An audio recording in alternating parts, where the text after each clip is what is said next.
Deputy commissioner Munir Ahmad Durrani کے زیر صدارت ڈسٹرکٹ کونسل ہال میں کلی کچہری کا انعقاد کیا گیا۔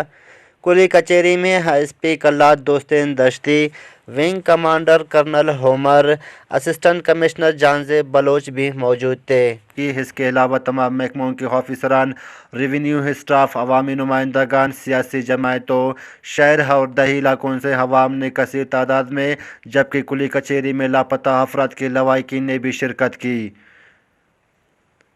اس موقع پر لوگوں نے اپنے اپنے علاقے کے مسائل سے آگاہ کیا، جن میں سخت سردی میں بجلی کی طویل لوڈ شیڈنگ، ٹرپنگ، گیس بندش، پانی کی قلت، تعلیم، کھیل، صحت، ڈی ایچ کیو اسپتال میں ڈاکٹروں کی عدم موجودگی، ادویات کی قلت، آغا عبدالکریم خان اسپتال میں کروڑوں روپے کی ڈیجیٹل مشینوں کی بندش، دیہی علاقوں میں ایمبولینسوں کے ذاتی استعمال، شہر میں صفائی کی صورتحال، زاوا ندی میں غیر قانونی تجاوزات، سیلاب متاثرین کے مشکلات، لائن ڈپارٹمنٹ میں آفیسروں کی غیر موجودگی، امن و امان سمیت دیگر کئی اہم مسائل سے ڈپٹی کمشنر کو آگاہ کیا۔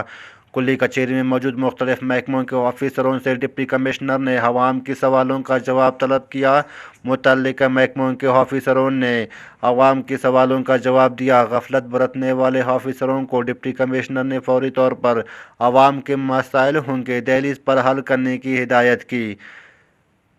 اس موقع پر ڈپٹی کمشنر منیر احمد درانی نے کہا کہ کلی کچہری کا مقصد حکومت، انتظامیہ اور عوام کے درمیان فاصلے کو ختم کرنا ہے اور عوامی مسائل کو ان کی دہلیز پر حل کرنا ہے۔ عوام آئے اور اپنے مسائل سے ہمیں آگاہ کرے۔ موجودہ وسائل میں عوام کے جتنے مسائل ممکن ہو سکے وہ حل کریں گے، جبکہ عوام کے درپیش مسائل سے صوبائی گورنمنٹ کو بھی آگاہ کریں گے۔